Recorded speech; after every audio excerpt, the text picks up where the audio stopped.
Now, I wanted to fucking kill myself when I first watched this. Kill myself. And I hope that it isn't as bad the second time around. Tucker Carlson was talking to a feminist. I don't want to turn the music off because it calms me down. Tucker Carlson was talking to a feminist professor. Of course, they're educators who claims that eating meat entrenches hegemonic masculinity and actually feeds and perpetuates the patriarchy. I'm going to let you listen to this just a little bit. I'm not going to let you listen. I'm going to stop and we're going to comment as things go on. But you just have to watch what's happening. I'm already feeling because I know I'm going to see her face again. I'm so smitten by her. I'm smitten. All right, here we go.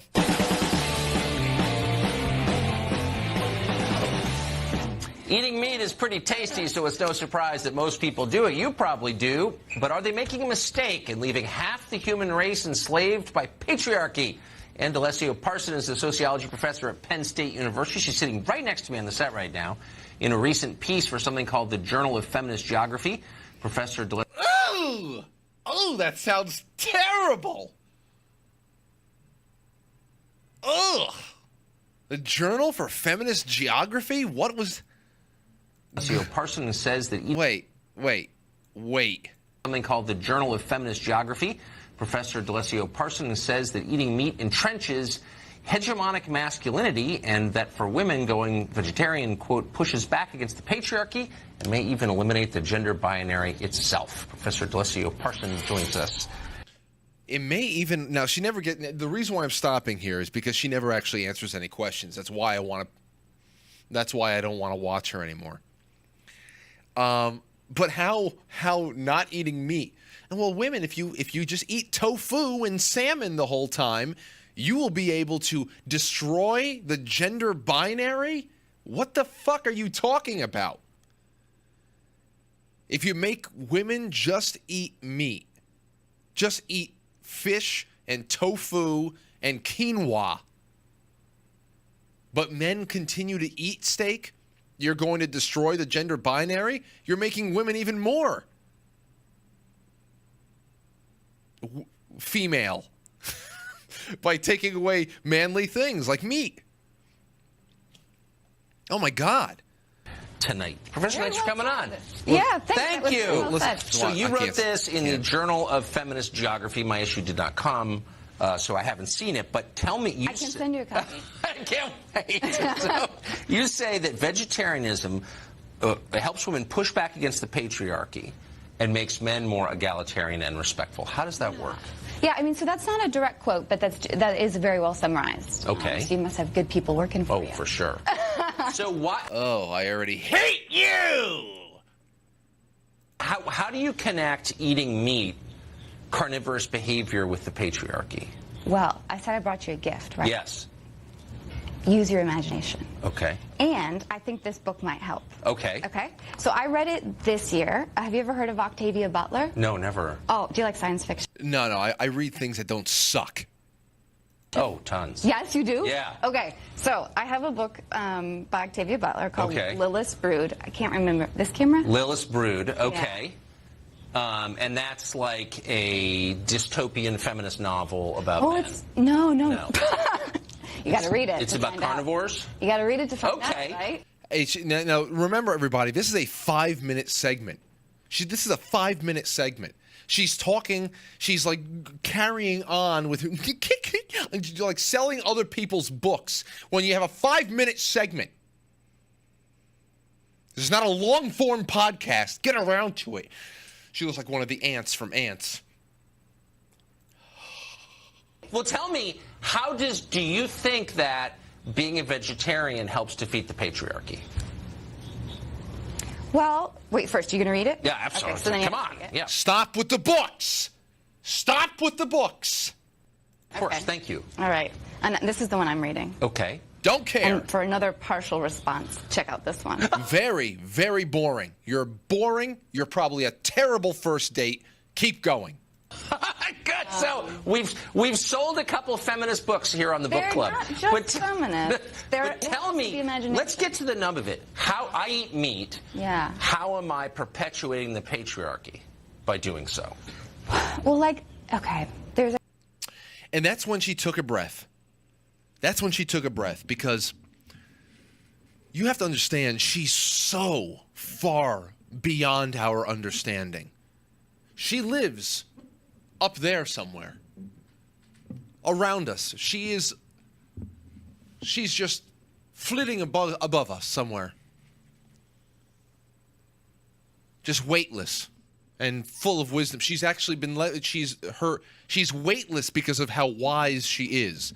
And when asked finally, after these minutes that she's wasted on national television, how has this made an impact on feminism or women and meat eating, actually get to the crux of your argument. That's when she had to, okay, how do I put this into layman's terms for the invalids who don't understand and operate on the level of insanity that I do? Let me get around to trying to put this into words. There are several ways. One of the ways in which we perpetuate patriarchy is when we take up a little bit too much space. Right. And eating meat is a diet that requires more space on the planet. Well, okay.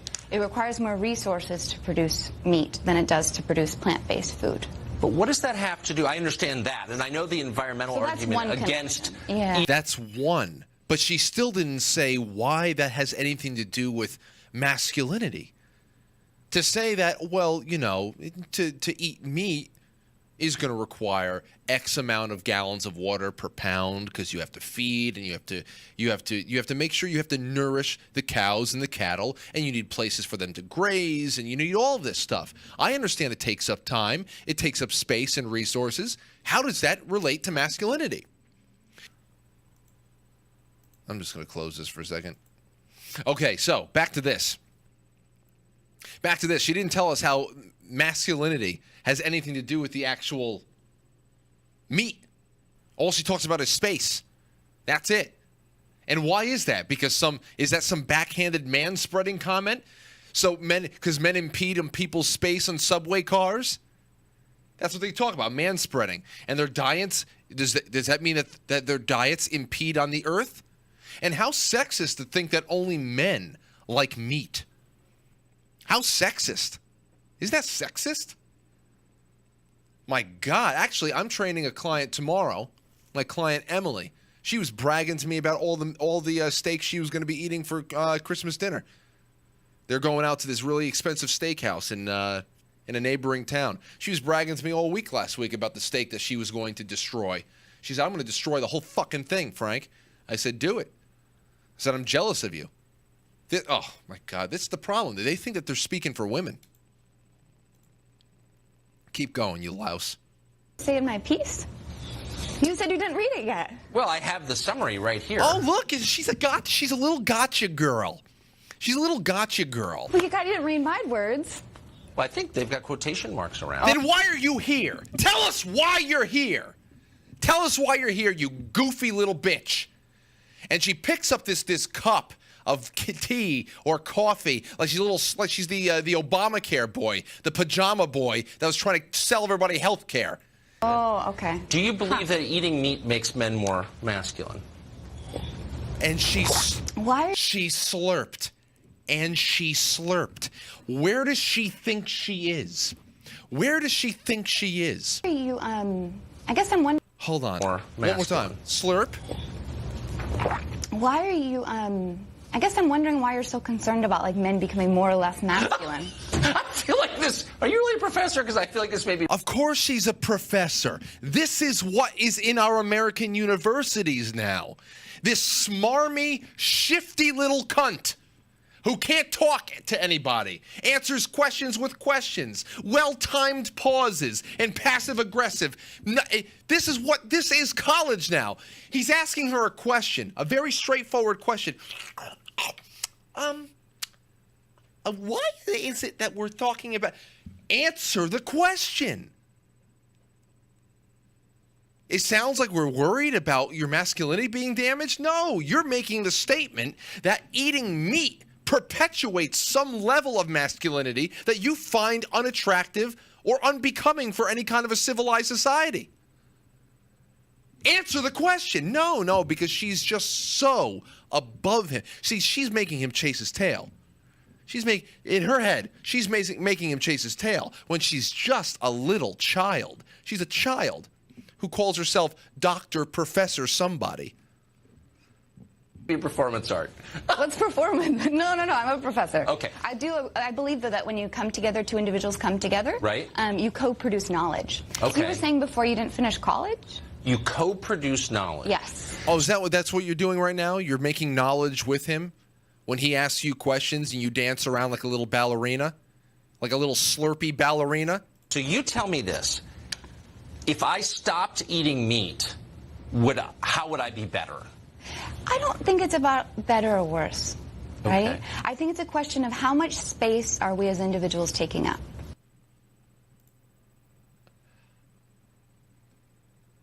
They tell you, I don't think it's about better or worse.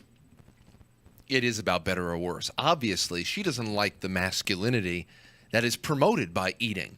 But she's deferring on national television to say, well, eating meat takes up a lot of space. Well, how does taking up space have to do with masculinity? Because, what happens when a woman sprawls out in bed and takes up 95% of the bed, and I'm sleeping in the corner of the bed? Isn't that taking up space? What happens when a woman goes to the park and plops down a gigantic blanket and all of her belongings or a yoga mat and takes up space? What is that? Is that toxic femininity? What is that? I love my tea. I figured everything out, and now it's just time for everyone to do what I want. That's what she's saying right now.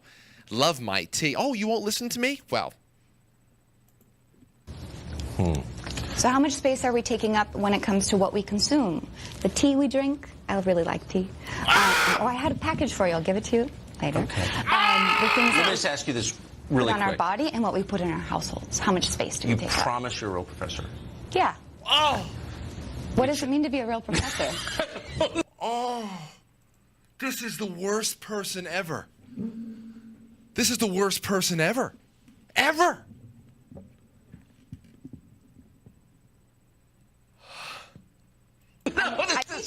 Where was that part? Where was that part again? Package for you. I'll give it to you later. Okay.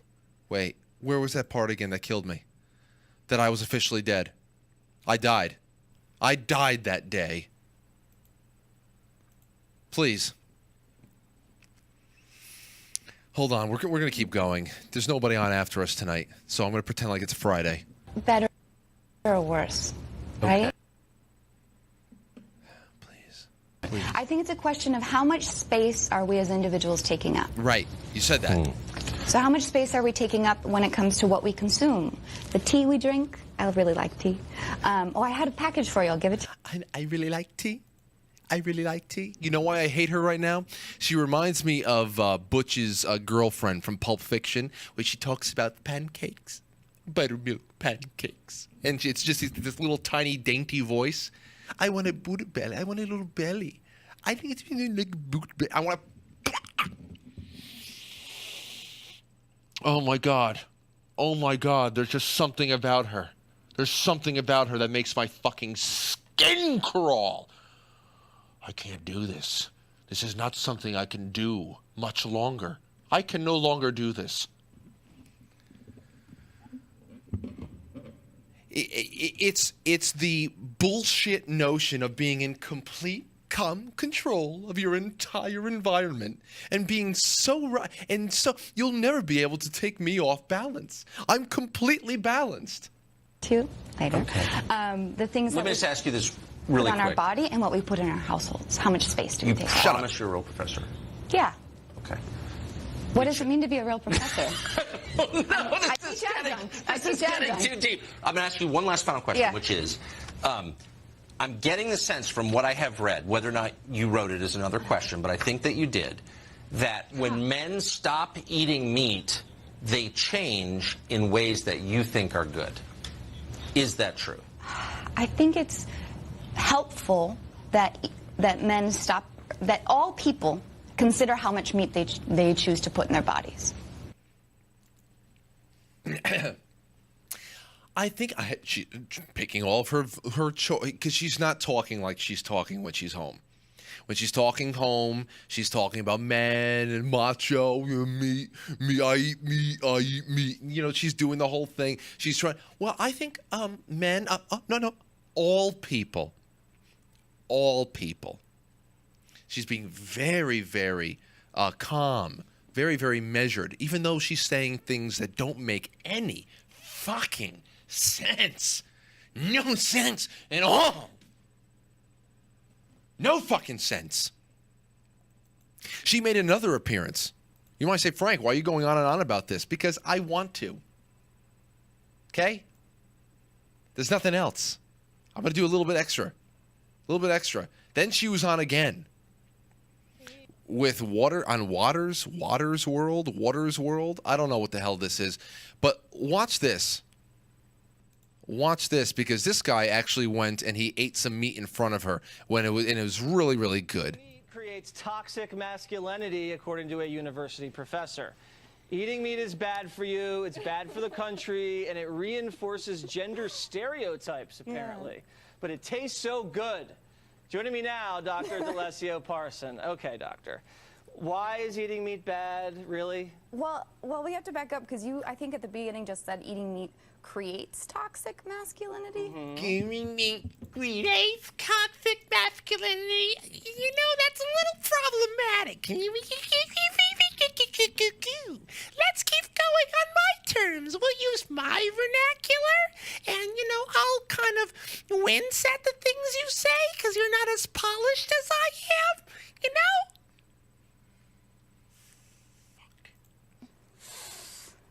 Toxic masculinity. Oh no! Toxic masculinity. The toxic masculinity is already there. It's already there. Just making. Oh my God! Go start a fucking podcast in the mountains somewhere and leave everybody else alone. That's the 2017 version of Don Rickles from Dirty Work. Does eating meat make toxic masculinity worse? It's one of the ways in which it can reinforce existing kind of social structures, including patriarchy. Well, how does that reinforce social structures where men dominate eating meat? Yeah, it's really complicated. We'll break it down for. Yeah, it's really complicated. When you're stupid and you get into semantics and you're not actually talking about anything that's real, it's really complicated to actually have to run yourself in circles and put together something that sounds right and, you know, roll the dice and maybe somebody will buy your pamphlet one day. How about this though? You said we had 4 or 5 minutes, right? Just keep it simple. How does eating meat make the genders unequal? Eating meat holds a lot of symbolism, and it really is too much to explain in 4 minutes. But it has to do with the fact that our individual level decisions, the things we decide to do as individuals, what we consume, what we put on our bodies, the things we buy and put in our households, are fundamentally political acts. Okay. Right? The personal is political. Okay. And here comes a steak right in front of him. I'm having a steak right now because I'm starving. I hear you. I wish I could have half of that, but this doesn't look vegan, and I'm trying to be vegan. You're a vegan? It's really hard because I don't know if I told you I'm from Wisconsin. Okay. And cheese was like one of my favorite things. See, that looks pretty good. That's a little rare, medium rare. Yeah. Is got this some nice dead animal, dead cow hanging on your fork? Is this She bad pronounced the K. Fork.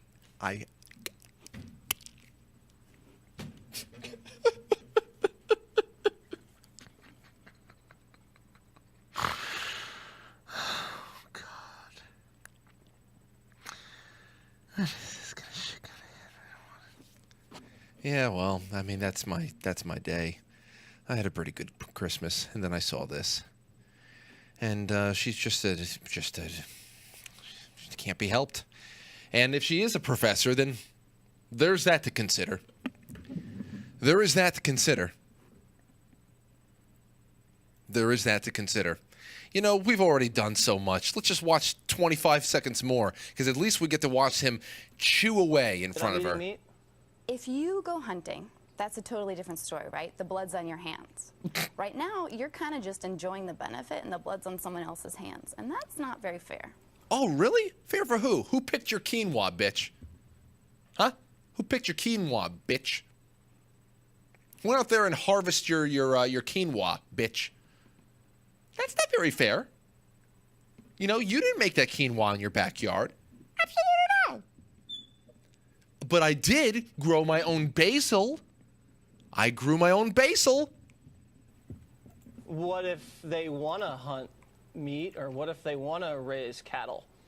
Oh, totally. But the idea of killing and taking a life, that we should really deeply consider what that means for us as human beings. You know, people have said you should judge a society by how it treats their animals. And we, you know, it'd be great if we had universal health care for our animals. Universal health care for animals, that could be expensive. We can afford it. Look, Really? Because we're $20 trillion in debt. I got some money. Again. Do you care more about people with the or tea. animals? I care about our world, and I think Oh, in order for us you're the to best. achieve a more sustainable future, particularly regarding what's happening with climate change. Oh, okay.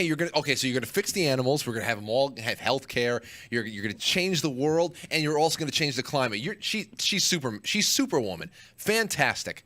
That's great. You know, it's good. I hope that she's actually an early childhood educator, because the only people who would ever be able to look at this thing in the face and think that anything coming out of her hole is worthy of considering to be a, you know, good, sustainable idea has to be a child. At least somebody young enough to still be believing in Santa Claus. We need to figure out how the 7.6 billion of us on this planet can be good neighbors. Oh, yeah. That's right. And you know what you should do, Dr. Delicio Parson, professor of shit? You should go and spend all of your time in a basement somewhere trying to think of the perfect plan for 7.6 billion people to be perfect neighbors of each other. That's what you should do. Never make another appearance. Okay? Stay subterranean for the rest of your life, and do not come out of the bunker until you figure out how 8 billion individuals, all almost as crazy as you, can figure out a way to agree on every fundamental fucking thing in life. How about that? Never appear again.